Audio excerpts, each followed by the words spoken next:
Welcome to Legacy Conversations, a channel where we preserve military memories and history.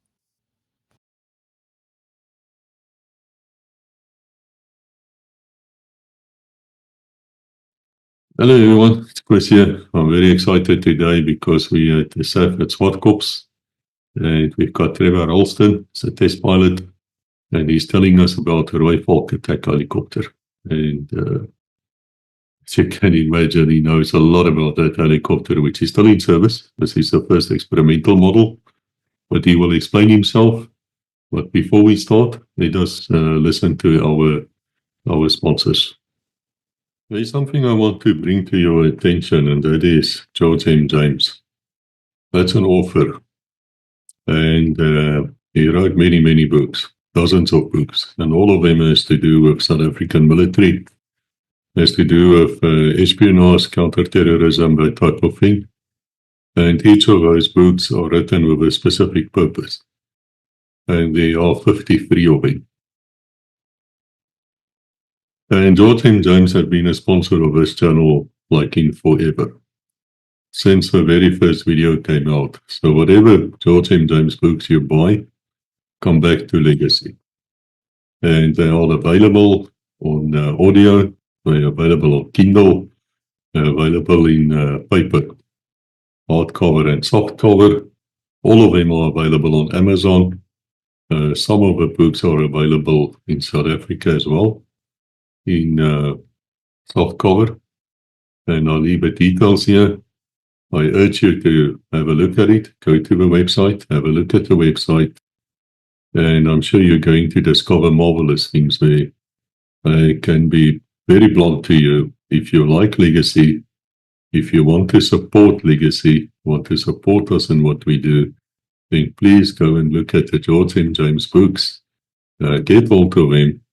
You're going to learn things which you didn't know. And a lot of the things we've discussed on Legacy has also come out in those books. And what is fascinating, those books were written before Legacy came. So they were deeper knowledge than what I think most of us would realize. So again, guys, Gauteng James, go and look at it. Hello everybody, good morning. My name is Trevor Ralston. I am an ex-test pilot from the South African Air Force. I started flying in 1967 in one of the biggest pupil pilots courses in the history of the South African Air Force. There were some 130 of us who graduated. From then on I went to fly helicopters, which have always been my big love. A lot of my friends who went on to fly jet aircraft fighters and so on were surprised that I took that course, but I've never regretted it, and it's led me to some very interesting times in my life. One of them being the Rooivalk helicopter, which we see behind us.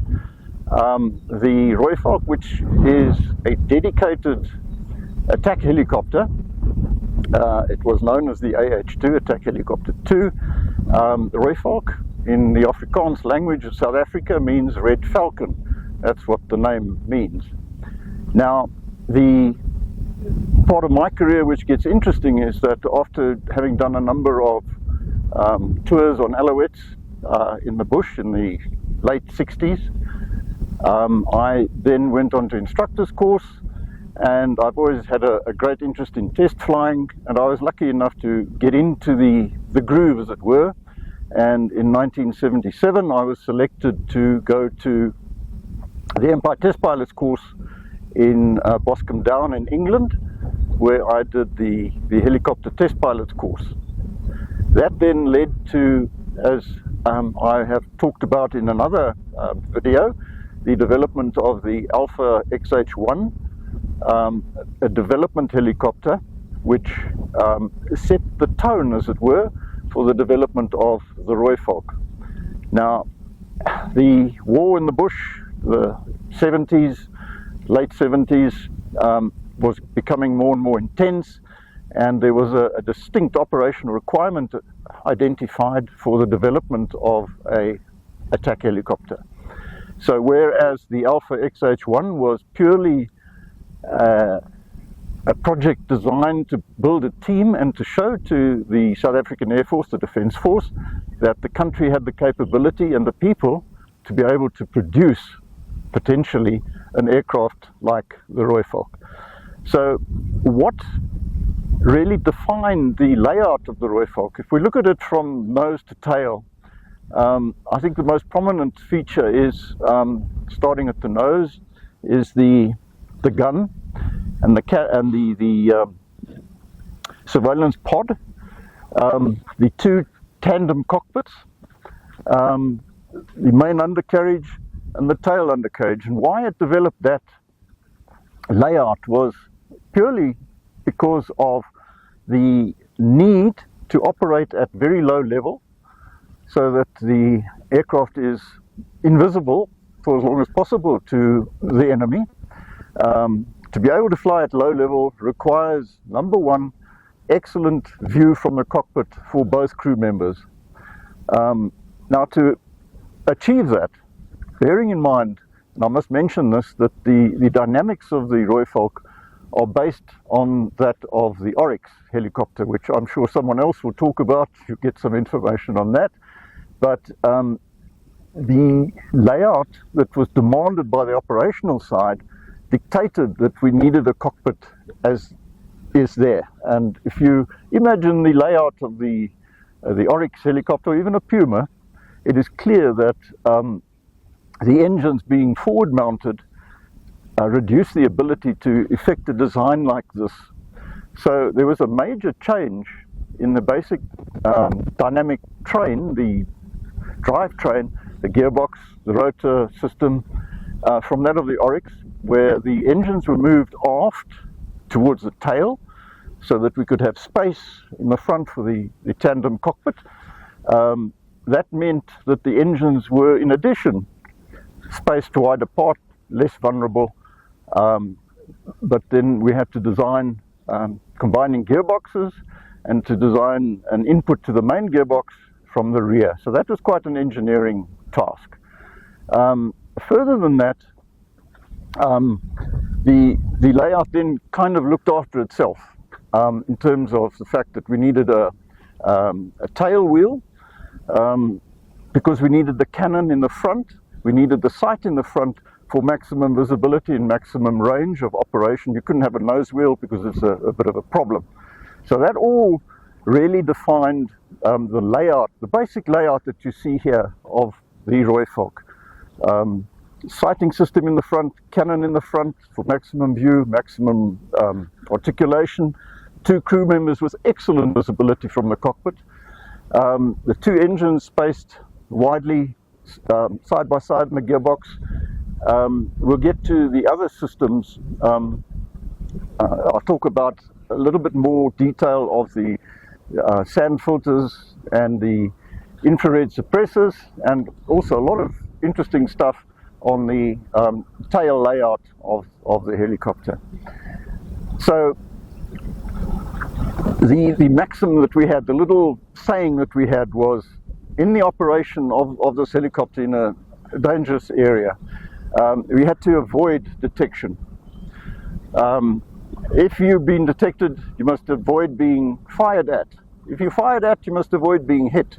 If you're hit, you must avoid being avoid crashing. If you crash, you must crash safely. So let me expand a bit on that. So the avoiding being seen is primarily due to the fact that we fly as low as possible. That required a very good navigation system because it's hard work at low level. Where do we go from here? The engines additionally give you protection, but they are separated, as opposed to the Oryx. If you imagine that, they're close together. They can be one engine damaged, it can affect the other, and you will crash. This is aimed at being a little bit more robust in that sense. Similarly, all the systems are dual redundant, so that hydraulics are hit, you still have another hydraulic system, for example. There are two crew, both have flying control, so if one guy is hit, the other one can bring the aeroplane back. Further developments were the infrared suppressors, which came on later. They weren't on the original XDM I should have mentioned, this is the experimental development model. I call it the XDM, that's what it was called. That was the first off. And let me just open another little window. The first flight of the aeroplane was in February 1990 of the XDM model, which is this one. And as I mentioned, it is not in the configuration that we flew in the first flight as it stands here. Why I'm saying that is as we move backwards towards the tail of the aeroplane, the infrared suppressors were not yet fitted. These are these big ones. If I can just move towards there, this whole unit here is the infrared suppressor, which is a vital part of its protection suite. In other words, we need to protect the aeroplane against missiles that are guided by infrared signals or signatures. Towards the back, the tail wheel is quite robust. I'll come back to the main undercarriage in a while. The fin, and I can maybe show a photograph later, where the design of the fin was in accordance with the then military specifications and guidance based on American stuff. And the fin was designed to give maximum stability, like an arrow, at high speeds.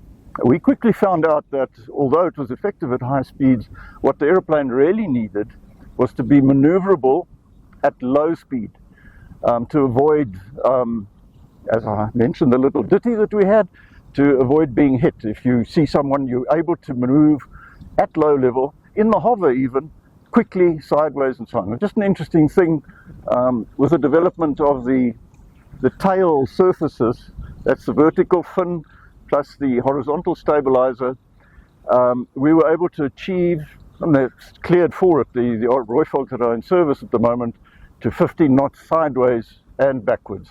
So it's got a very, very good out-of-wind envelope, which is essential. You can't always fire into wind because the enemy could be there crosswind, so you need to be able to cope with these sort of things. So the fin was significantly reduced. It's probably at least half the area here as to what we saw, and I'll show you a picture, we can edit, put it in, of what it originally was.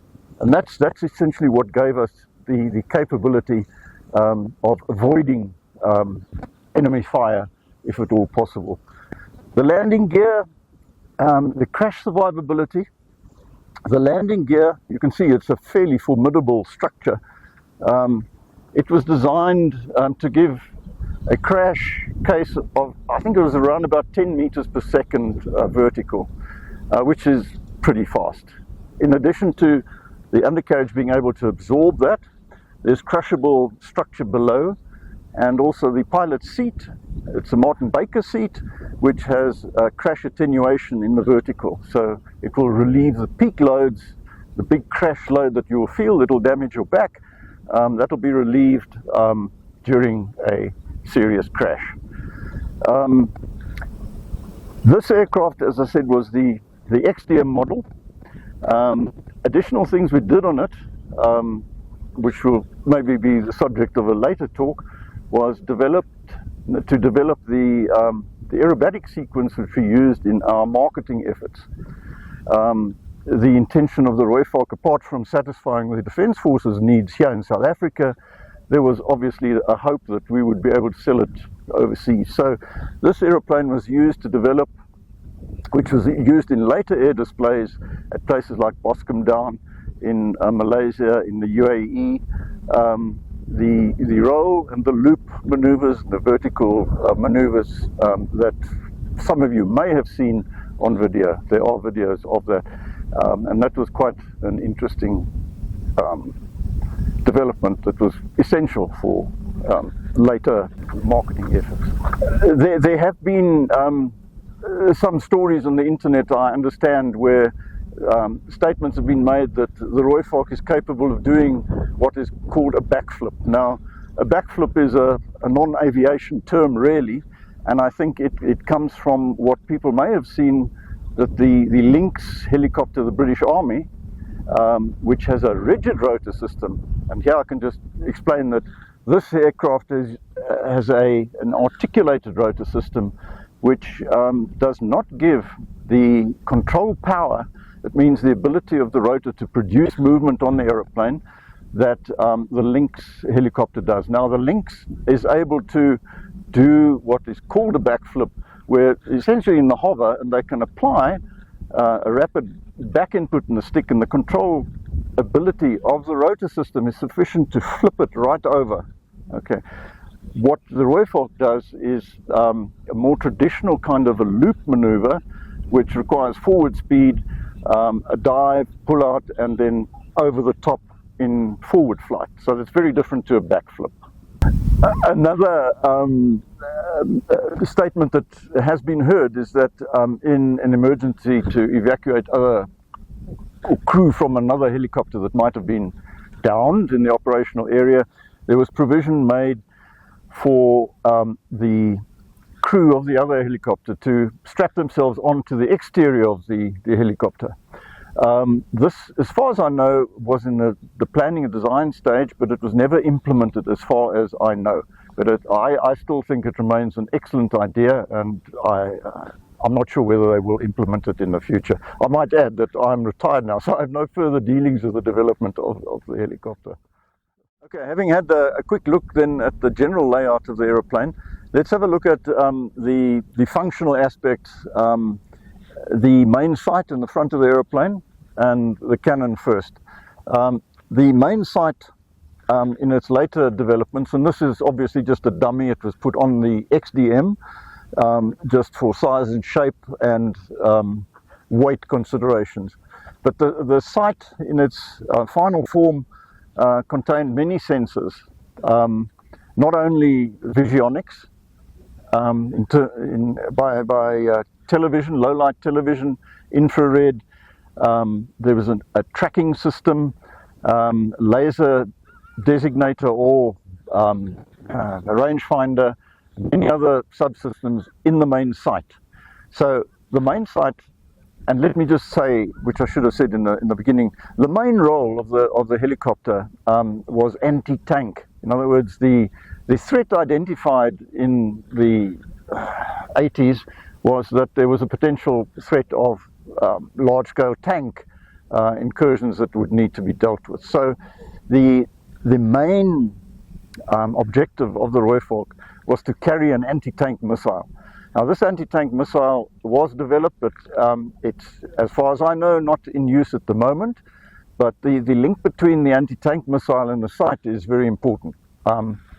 The sight has to be able to give you a good standoff for protection capabilities. You don't want to get too close to the enemy. So the design in broad terms of the anti-tank missile was that the range should be around about 5 kilometers minimum on a direct viewing of a tank-sized object. Now that is no mean feat for those of you who might understand visionics. To detect and identify a tank at 5 kilometers is quite difficult. So it's a demanding task of the sight. So apart from the sensitivity of the sensor itself, the whole system had to be very, very accurately stabilized. So it's an essential part and a very complex part of an attack helicopter. You'll see that the Apache, for example, went one further, where they had a millimeter wave radar on the top of the rotor mast, which gave them another sensing capability, but that was never planned for the Rooivalk.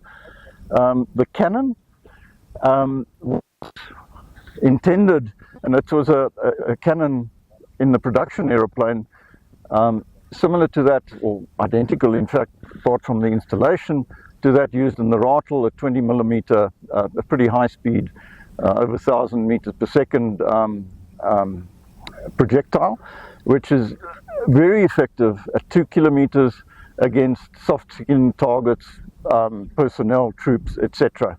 And it gave you a self-protection capability. So if something appeared close by, the gun was able to be slewed quite quickly, either by way of the main sight, or in the later development, each crew member had a helmet-mounted sight, which could be used to, there's a target there, point your head, pull the trigger type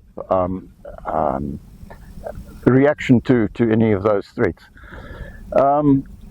The use of the site obviously required that the controls for the site had to be mounted somewhere, and it was the role of the weapons system officer in the front cockpit to operate the main site. Now, on the XDM model, these controls were not implemented, nor were other more capable systems like ECM, flight control systems of a higher grade than those initially installed on the XDM.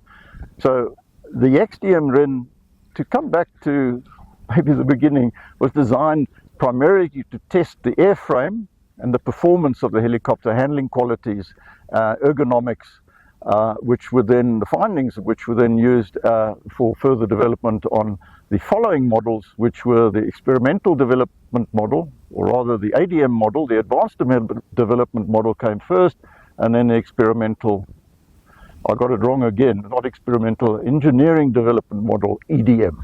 Okay. So the cockpit here is very basic.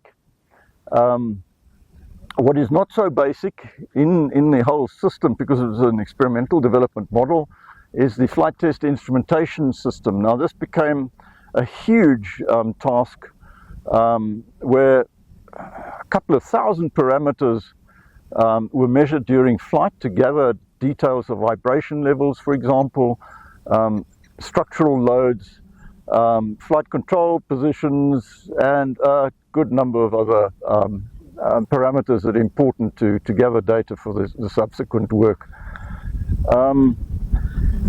The engines were locally built under license. They're called Topaz. It's a variation of the French Makila engine, which is an exceptionally good engine, was for the time, which really did a very good job, gave the helicopter, those who know the performance of the Oryx, for example, will agree that hot and high conditions, which are very frequent in Africa, a very demanding requirement to be met, and I think this helicopter met that handsomely. The all-up weight in most operational conditions of temperature, you could easily carry the maximum eight. It was developed further, 8 tons all-up weight of the helicopter. The armament, I've already spoken very briefly about the Mokopa anti-tank missile, which was the main armament. In addition to the gun and the Mokopa, the aircraft was designed to shoot free flight or folding fin aerial rockets, which are shown in the tube that's fitted under the wing. There's 3 hard points per wing. Further development later made provision for fuel tanks to be carried as well for ferry flights, but the general configuration would have been rockets and anti-tank missiles. The pod for the anti-tank missile carried 4, so it gave the helicopter, you could carry 8, or at short range missions you could even carry 16 anti-tank missiles. Now that's a fair amount of armament. It's a fair battle that you're heading for. Whether the aircraft would have survived that is another question. What else is interesting? The rotor system I mentioned very briefly was the articulated rotor system. Again, from a transport type helicopter like the Oryx. There was huge debate initially about the articulated rotor not being, let's say, powerful enough to give the aircraft the agility that it needed. And this was, I think, fairly well debunked by the operational development flights that were done, where it quickly became apparent that, in fact, to operate at low level and also at night, for which this aeroplane is designed, and to throw the aeroplane around in a, I wouldn't say a reckless manner, but very aggressively, just does not go together. So for this role, the articulated rotor system was adequate for the job. Other aircraft have been developed with rigid rotors, like the Tiger, for example. In my opinion, it doesn't give them a significant operational advantage when operating at low level by day and by night. That was the other important thing of the design, is that it should be able to operate 24 hours of the day. Dark night, Africa gets extremely dark, and that's where the helmet mounted system, sighting system, came into its own. I'm not sure how far it was actually developed, but the production models had an additional sensor mounted on the nose, which was slave to the pilot's head and gave him a view in his visor of the external world. The other point that was mentioned in discussion earlier, outside of this interview, is that the aircraft is very narrow when viewed from the front. So that came about as a result really of the tandem cockpit arrangement that was required.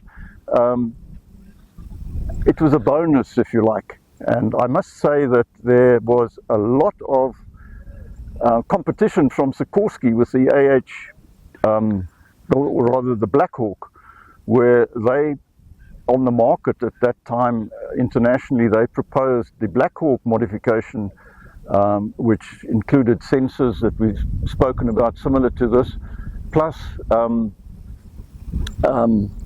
weapon system similar to what we have discussed. But in order to make their job easier, they proposed that a side-by-side cockpit would do the job equally, and that I think was very quickly disproven by the market, where people said no ways. The pilot and the weapon system officer each need to have exceptional view left and right and over the nose, and that's one of the reasons why the aircraft is narrow. The other outflow from that, or I've lost the word, the advantage of that is that when facing the enemy, you present a very slim, narrow target for their acquisition.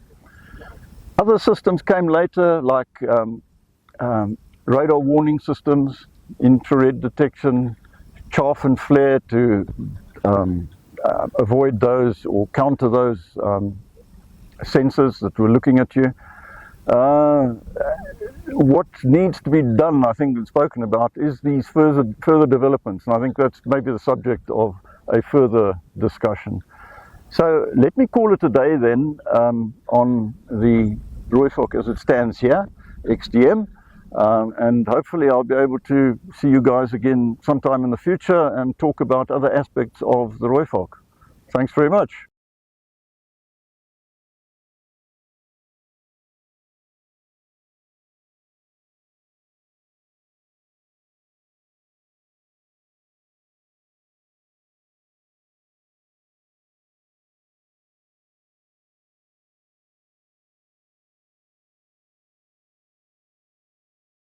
I'm Phil Skellen. I'm the president of the NEC of the Friends, and I also serve on the Museum Council since 2008. I'm also a military veteran. I served in 3 SAAF in the 70s and 80s. I am here to tell you a bit about the Friends. The Friends is an organization that is actually a force multiplier to the museum staff, and we're here to provide assistance in restoring aircraft, maintenance to the museum, and also to guide the public around the museum. We occupy the museum on a Saturday that the museum staff can have a day off and they don't need to be here. And that's what we basically do. In these functions, we identify projects and we obviously commission projects and we do them. We raise funds by various means, mainly selling beverages and food on flying days and on museum days. And that's our main source of income. And that's basically what the Friends do. We also hold regular meetings, and we get people with stories to tell around the SAAF or around aviation, and that attracts quite good crowds. And we also publish a quarterly journal, and that's mainly aimed at the SAAF history or aviation history in general. We always need like-minded people to volunteer to assist us. We give training, and we also, for school kids, we also can help them with their community projects, that we can sign forms for their community hours. And we also need any donations of old books, aviation books that go into the library. We currently have a library project, and we need all the help we can get. We need donations, be it in kind, be it in finances, that can help us finish the projects that we take on behalf of the museum. We have a website. It's www.fsaafm.com. That stands for Friends of the SAAF Museum, obviously. And you can contact us there. On there is all the details. And you can get membership forms on the website. We also have, you can look us up on Facebook. All the branches have a Facebook presence, and that's where you can find us. Yes, we're looking forward to hosting you at our museums, and please come up and introduce yourselves, that we can give you a guided tour of all our artifacts, all the jets, all the transport aircraft, the Shackleton, and the helicopters, and so on.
Thank you for watching.